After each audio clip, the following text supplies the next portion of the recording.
India's largest digital media network Suman టీవీతో చేతులు కలపండి. ఫ్రాంచైజ్ ద్వారా లోకల్ మీడియా పార్ట్నర్ అవ్వండి.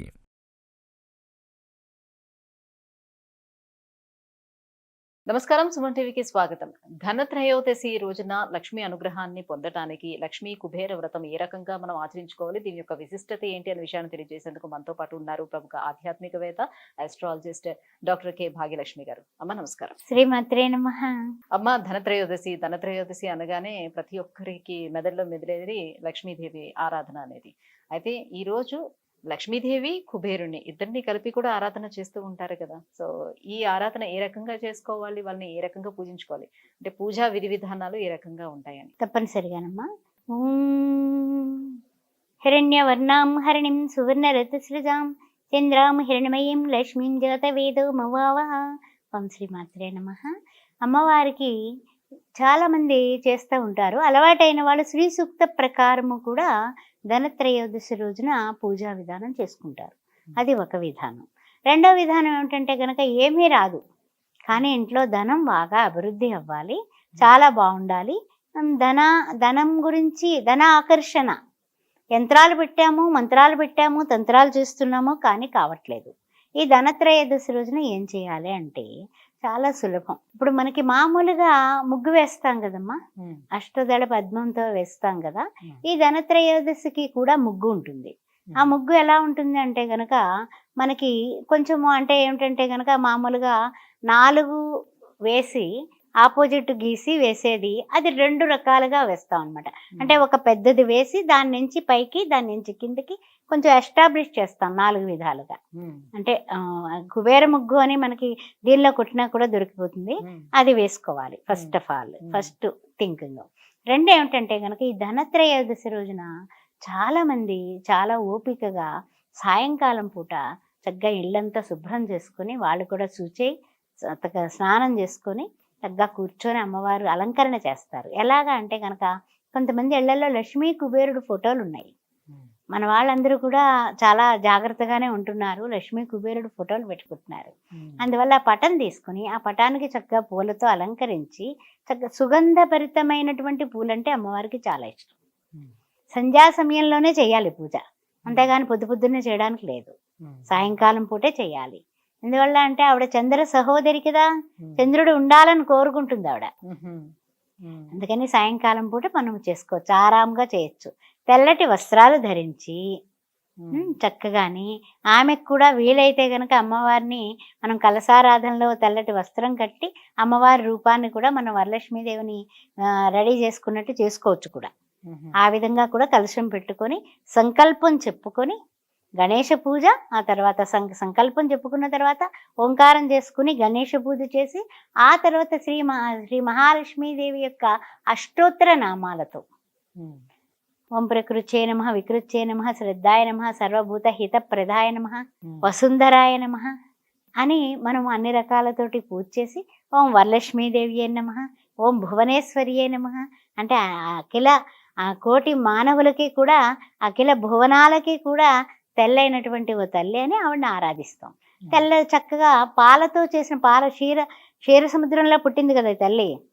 అందువల్ల క్షీర సముద్ర రాజ తనయ కాబట్టి ఆమెకి ఏం చేస్తాం, చక్కగా పాలతో చేసినటువంటి ప్రసాదాన్ని పెడతాం. అక్కడికి అదైంది. కొబ్బరికాయ కొడతాము, అరటిపళ్ళు పెడతాము, రకరకాల ఫలాలు పెడతాము.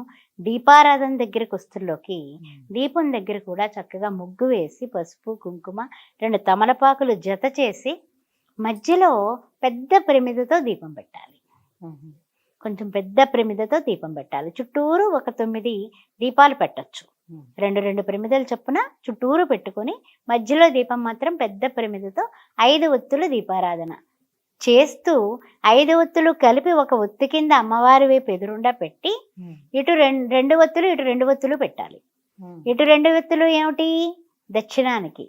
అంటే దక్షిణంలో ఉన్నటువంటి యమ ఆ నియమం ఉంది కాబట్టి జాగ్రత్తగా ఆయన రాకుండా ఉండాలి సుమా, మా గృహం మీద ఆయన నీడ పడకూడదు సుమా అని ఆ విధంగా యముడికి సంబంధించిన దీపం ఒకటి. అంటే ఇదే దీపంలో యమ అని అనుకొని అటు ఒత్తి వేసి కుబేరాయ నమః అని ఒక ఒత్తి వేసి తూర్పుకి అంతా బాగుండాలనేసి తూర్పుకు పెట్టేటటువంటి 5 ఒత్తుల దీపం. అలా పెడతారు కొంతమంది. కొంతమంది ఏం చేస్తారు, ఇదే దీపాన్ని దేవుడి దగ్గర మాత్రం ఒకటే ఏకవత్తితో అంటే 5 ఒత్తులతో దీపం పెట్టేసి బయటకు వచ్చి గుమ్మం బయట ఈ పూజ అంతా పూర్తి చేసుకొని చక్కగాని పూజ అయిపోయిన తర్వాత బయటకు వచ్చేసి ఆ బయటకు వచ్చిన తర్వాత గుమ్మం పక్కన కుడివైపున ఒక 3 దోసెళ్ళు ఉప్పు పోస్తారు. శ్రద్ధగా వినండి. ధనత్రయోదశిలో ఉన్నటువంటి మన నెగిటివిటీ అంతా పోవాలి కదా. 3 దోసెళ్ళ ఉప్పు పోసి చక్కగా కింద ఆకులేసి ఆకుల మీద ఉప్పు పోసి అంత క్రితం ముందు ముగ్గు వేసి ఆకులేసి ఆకు పసుపు కుంకుమ వేసి దాని మీద 3 దోసెళ్ళ ఉప్పు వేసి దాని మీద ఒక పెళ్ళం పెట్టి దానిలో ప్రమిద పెట్టి దీపం పెడతారు. ఈ దీపం ఏంటంటే గనక మనకి ఆపమృత్యు దోషాలు ఇంట్లో ఎవరికైనా ఉంటే పోతాయి, నెగిటివిటీస్ పోతాయి, దిష్టి దోషాలు పోతాయి. ఏ రకమైనటువంటి అంటే తంత్రాలు మంత్రాలు ఈ యొక్క బాణామతులు ఇంకా రకరకాలు ఉంటాయి కదా, అవన్నీ కూడా ఏమీ మనకి దుష్ట శక్తులు మన ఇంట్లో ప్రవేశించవు అనే నమ్మకంతో అదొకటి పెడతారు. ఇంట్లో మళ్ళీ ఇది పెట్టరు, బయట పెట్టేది ఉప్పుతోటి పెడతారు. అలా నెల్లాళ్ళు పెట్టేవాళ్ళు కూడా ఉన్నారు. మా ధనత్రయోదశి నుంచి నెలంతా కూడా పెడతారు, మాసం అంతా, కార్తీక మాసం అంతా. కాని పక్షంలో దేవుడి దగ్గర పెట్టుకుని అంతే. ఈ ఉప్పుతో పెట్టే దీపం ఇంట్లో పెట్టుకోకూడదు, బయటే పెట్టాలి.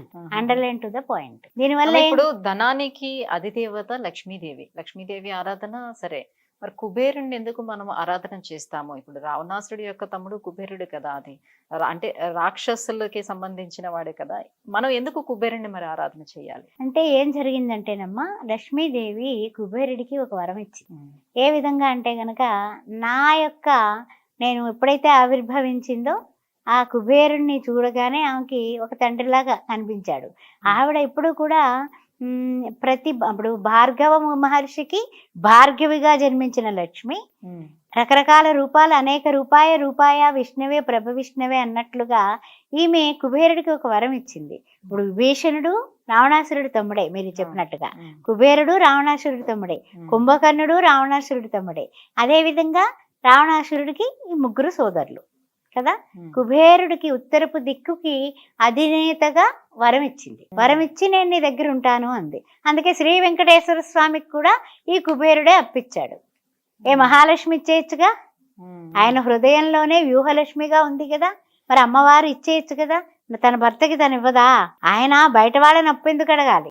ఇక్కడ లాజిక్ చూడండి. ఎక్కడ ఏ దిక్కుకైతే ఎవరైతే పరిపాలిస్తారో ఆ దిక్కుకు సంబంధించినటువంటి వాస్తు శాస్త్రరీత్యా కూడా వస నివాసే వాస్తు బాగుండాలంటే తూర్పు గుమ్మం ఉత్తర గుమ్మం 2 పెట్టుకుంటారు చాలా వరకు, 90%. ఎందుకంటే ఉత్తర దిక్కు అంటే కుబేరుడికి వరం ఇచ్చింది ఆవిడ. అందువల్ల ఆయన చేసే అధిపతిని చేయడమే కాక నీతో నేను అంతే నేను నా యొక్క కటాక్షం సమృద్ధిగా నీకుంటుంది, నువ్వు ఎవరికి ఏమి ఇవ్వాలో, ఏం వడ్డిస్తావో ఏం వడ్డించవో నువ్వు చూసుకో అని చెప్పేసింది ఆవిడ. అందుకని ఎప్పుడు కూడా కుబేరుణ్ణి చాలా మంది ముఖ్యంగా ఏమిటంటే కనుక ధనాధిపతి కాబట్టి ఈ ధన్తెరస్ నాడు తప్పనిసరిగా పూజిస్తారు. తర్వాత డబ్బులు, ఇప్పుడు అమ్మవారికి అష్టోత్తరం చేస్తున్నాం కదా, అప్పుడు రూపాయి బిళ్ళలు అవి ఒక గిన్నెలో వేసుకుని పసుపు కుంకుమ అక్షింతలు, ఈ రూపాయి బిళ్ళలు వేసుకుని 108 అయిపోతాయి కదా, 108 రూపాయలతో కూడా పూజిస్తారు. పూజించి అవన్నీ ఒక గిన్నె బౌల్లో వేసుకుని ఇలా సౌండ్ చేస్తారట. ఆ సౌండ్ ఎందుకు చేస్తున్నారంటే అలా గలగలామంటూ అమ్మవారు మన ఇంట్లో ఉండాలి సుమా అని. ధన్తెరస్ అనేసి మనకి నిజంగా చెప్పాలంటే ఉత్తరాదిలో అద్భుతమైన పండగ, 5 రోజుల పండుగ దీపావళి. ఇక్కడ మనకి ఏమిటంటే ఇప్పుడు అవన్నీ కూడా మనం ఏవి మంచివో అవన్నీ కూడా అడాప్ట్ చేసుకుంటున్నాం, అందువల్ల మనం చేసుకుంటున్నాం అనమాట. అలా చేయడమే కాకుండా చక్కగా ఆ రోజు మన ఇంటికి వచ్చిన వాళ్ళందరికీ మన ఇంట్లో ఉన్నట్టు మనం వేసుకునేటటువంటి సువర్ణ ఆభరణాలు ఉంటాయి కదా, అవన్నీ కూడా చక్కగా ఆ సువర్ణ ఆభరణాలన్నీ కూడా అమ్మవారికి అలంకరిస్తారు, ఏమి దాచుకోకుండా. ఇలాచి యాలకులు ముందు మార్నింగ్ నానబెట్టుకొని ఒక 54 యాలకులు దండ ధనతెరస్ రోజున లక్ష్మీదేవికి వెయ్యండి. అమ్మవారికి చాలా ఇష్టం. తాంబూలంలో కూడా 2 యాలక్కాయలు, 2 లవంగాలు, ఆ తర్వాత 2 వక్కలు, 2 ఆకులు, 2 అరటిపళ్ళు, తర్వాత డబ్బులు తాంబూలంలో కూడా పెట్టండి, అది మర్చిపోకండి. అమ్మ, ధనత్రయోదశి రోజున లక్ష్మీ కుబేరుణ్ణి ఎలా పూజించుకోవాలి అనే విషయాన్ని తెలియజేసినందుకు ధన్యవాదాలు. ఓం శ్రీ మాత్రే నమః.